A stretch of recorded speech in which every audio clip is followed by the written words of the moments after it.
Catherine François. Bonjour Catherine, que sait-on au juste à l'heure qu'il est de cette transaction ?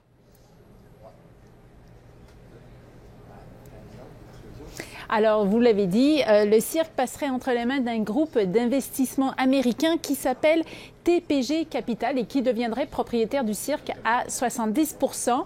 Il y aurait également un fonds d'investissement chinois qui deviendrait actionnaire minoritaire. Il y aurait en ce moment aussi des négociations avec la Caisse de dépôt et placement du Québec. La Caisse de dépôt et placement, c'est une institution financière parapublique qui gère les fonds de retraite des Québécois et qui essaye donc de négocier pour obtenir 10% des actions du cirque. Et le président fondateur, Guy Laliberté, garderait 10% de participation dans son entreprise. Et on dit, plusieurs sources autour de la transaction disent que finalement Guy Laliberté n'aurait pas pu obtenir les 2 milliards de dollars qu'il aurait voulu avoir pour son cirque, notamment à cause des difficultés financières rencontrées par le cirque au cours des dernières années et qui se sont traduites par la compression de 400 emplois, notamment au siège social ici à Montréal.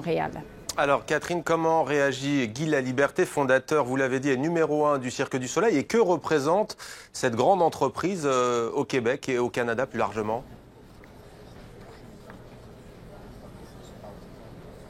Alors, Guy Laliberté a envoyé un courriel à ses employés ce matin et je le cite, il dit « Contrairement à ce que vous avez sûrement vu dans les médias, je n'ai pas finalisé d'entente pour la vente du cirque. Je ne vous cacherai pas qu'il y a beaucoup de discussions en cours. Merci de continuer à bien faire votre travail. » Et bien sûr, évidemment, ici, c'est un sujet d'actualité très chaud puisque le Cirque du Soleil, c'est quand même un des fleurons du Québec qui représente le Québec sur la scène internationale depuis depuis au moins une décennie.